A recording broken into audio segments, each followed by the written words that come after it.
Before you know what kindness really is, you must lose things. Feel the future dissolve in a moment, like salt in a weakened broth. I'm waiting for the What you held in your hand, what you counted and carefully saved. All this must go, so you know how desolate the landscape can be between the regions of kindness. Oh mate, I left that. It's like 10 minutes of a guided meditation and then an hour and a half of quote-unquote Dharma talk that makes absolutely no sense. How you ride and ride, thinking the bus will never stop. The passengers eating maize and chicken will stare out the window forever. Before you learn the tender gravity of kindness, you must travel where the Indian in a white poncho lies dead by the side of the road. You must see how this could be you. How he too was someone who journeyed through the night with plans and the simple breath that kept him alive.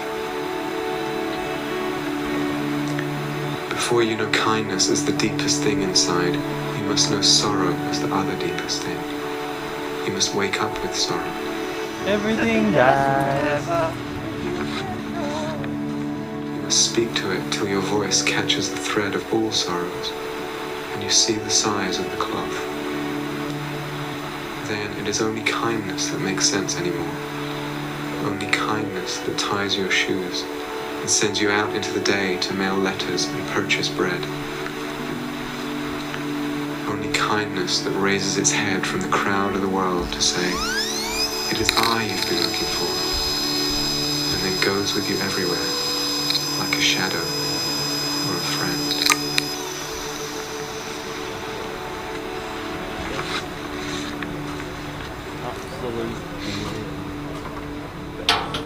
I couldn't handle it when I was younger. I took things so seriously.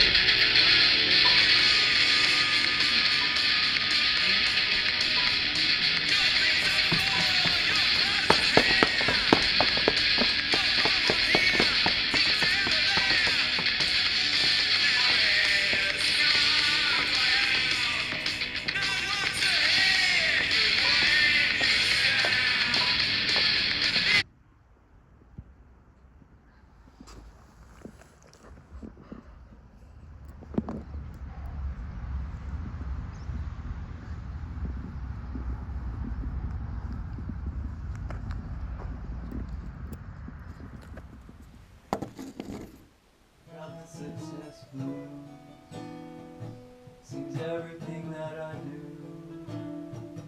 all of the choices I choose, it all means nothing to you.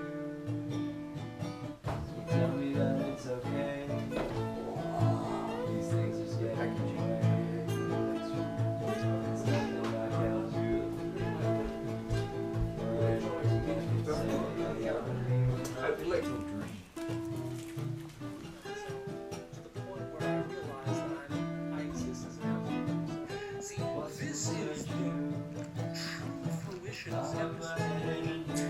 But the real question, another real question with all this is, how much am I believing the story? And if we take it at a slightly more subtle level, how much am I believing or stuck in the self-definitions that I have of myself, and my self-definitions?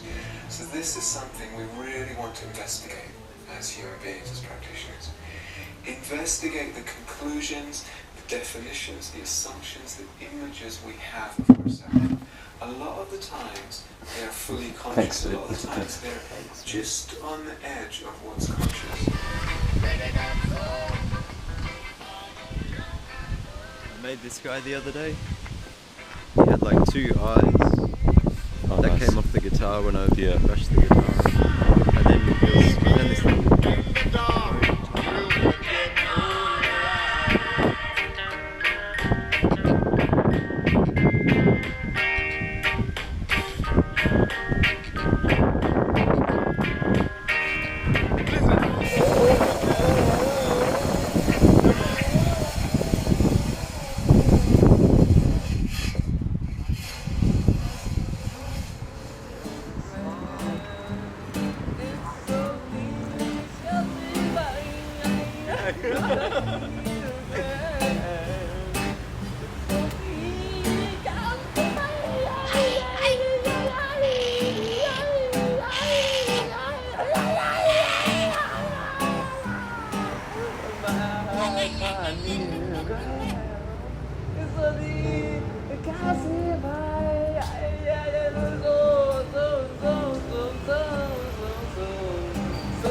There's a tiny skinny piece, tiny skinny piece. Leave it on cheesecake. Be creative, innovative, use your heart, your love vibration. Be simplistic, you have got this. If you got it, you can get it. Open your mind.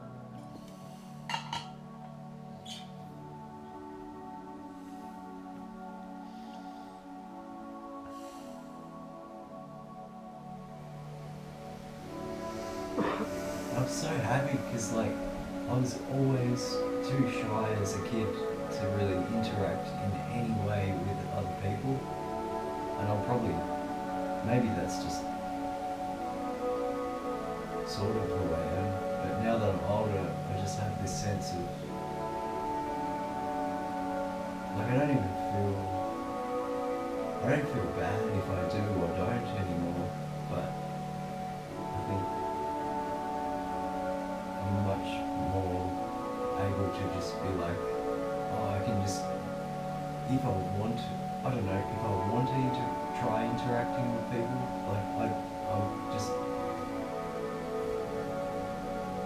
I can do it and not be like, oh, it should have been like this or it should be like this, or maybe the mind's always trying to do that, but I can just kind of ride through all that and be aware that like, oh, well, really there's no way that it should or shouldn't go, so it seems like much more possible now for me to interact like with you or this, whoever these random people are that show up along the way. And then now I'm also to the point where I don't really feel like I have to run out or try to make an interaction happen, because they just seem to happen for whatever reason or no reason. Either way.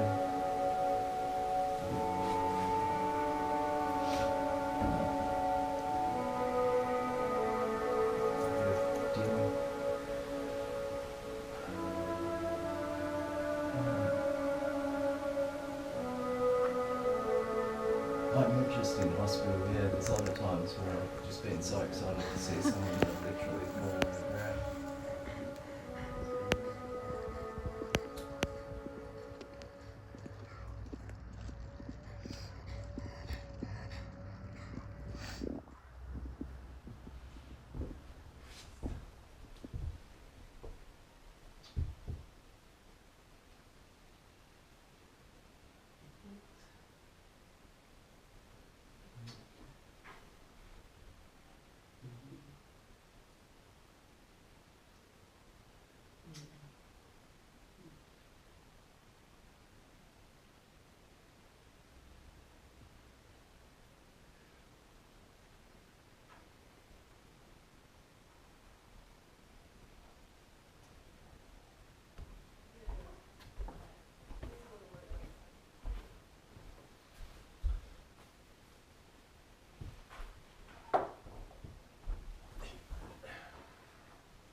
Time this we walked off people into the training walk,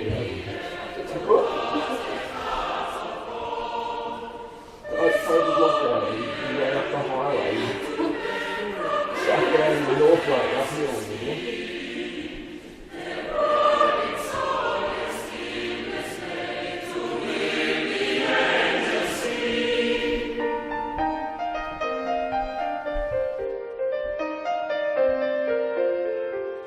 Sing from the promise, the noise that go with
dude. I'm a little thrown off here with the Instagram. I was looking at me. One of the things you said once that just kind of, you know, it seems to me it takes a lot of people,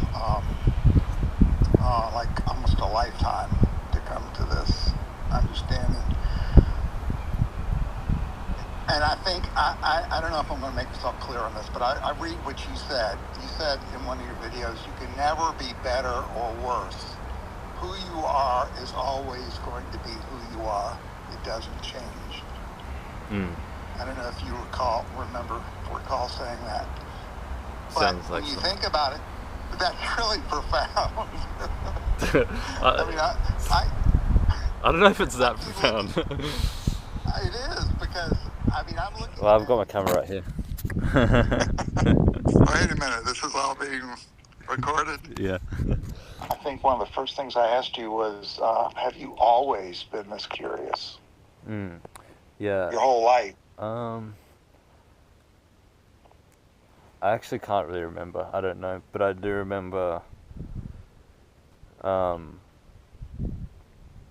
around the age of 15 or probably 14, because I did psychology. I took a psychology class in 9th grade, and I was just like really interested in that. Just really interested in the mind. And like that was one class I was actually excited to go to, because I was like learning something that seemed worthwhile. But I think what really got me into the whole thing was I started smoking weed when I was like 15, 16. And so that's just like changes such a state of consciousness, and really makes you like philosophicalize about stuff. And I just started getting really kind of... For some people it does. Yeah.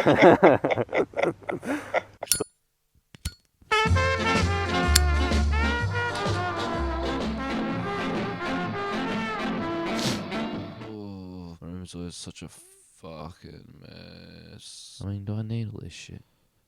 Everything's just like a reflection. The outside world is just a reflection of my inside world. That's fucking an inside, eh?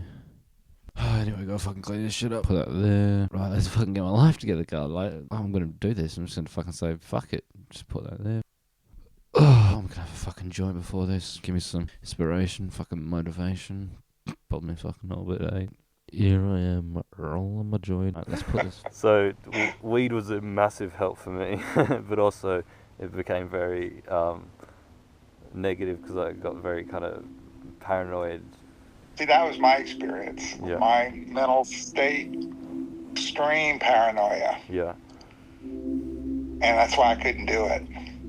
But I think that's actually a good sign, because that shows that is the way that your mind goes down. And for me, like, I would actually smoke weed knowing that I would get paranoid, and knowing that I would have all this like shadow side come to the surface, because I was like, I need to find out like what this is about, and how I can like understand this suffering, understand what's happening in the mind, so I can find the truth. So I've got to flagellate myself. I think with the weed, you said, I remember in one video you said you were stopping. I mean, this is it. You know, you're not using it anymore. You're not. You know, you're getting off it because it was becoming too dependent. You were becoming too dependent on it. Yeah. And you probably were. I mean, you know, to get those in that state of mind, or to get those insights, you had to have some kind of, which really kind of doesn't that in a way that goes back to psilocybin too. I'm not knocking it. LSD, I didn't take it. I knew people who did take it, but isn't that kind of negating the purpose of insight? You know. Yeah, I think ultimately, like, the ideal thing would be able to access these states of consciousness sober, and like develop that method so you can get there. That, you know, like put the effort in, so to speak, like you've earned it. But I think psychedelics can show you what's possible, and so you can experience it, and then you can kind of be like, okay, now I know what I'm orienting myself towards. One thing I want to tell you was, you will really be glad you made these videos. If you know, someday you will really, it will be like, I mean, it was kind of inconceivable of doing when I was growing up. Some things would have been absolutely inconceivable, you know. One of the things that I regret, and I am offering this just a little bit of advice to you. I don't know how close you are to your parents. I think you're probably pretty close to them. They seem to be fellow travelers in a way. I mean, you got a lot from them. Yeah. Learned a lot from them. Before they get too old, try to record their voice, their image. Yeah. You know, you in conversation with them, or talking about your family, their parents, or Riley's their cousins, or uncles, or aunts. I wish I had done this. Is one of my big regrets. I wish I had done that. Sweet. Get that record, and you know, my mother. See the plant, Jasper? Yeah, lovely. I had a period of 10 years where she had dementia, and I moved to her house and was her caregiver, primary caregiver for 10 years. And during that time, the only thing I wrote was a dementia journal. I call it. It's in that writing that I sent you that link. It's an open diary in different places in there. After about 2013, starting about 2013 to about 2020.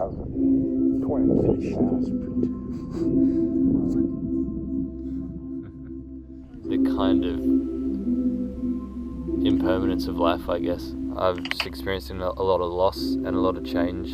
Life was very like vibrant and like alive, and I just kind of had this sense that, not always, but there was a lot where I had this sense where it's like life just felt very stable, and there was a lot of life in my house. And now it's like this phase of life I'm in now, it's like very like decaying. Like it's just like I can really like sense like death. And it's different. It's different. Yeah. And I just really, I really want to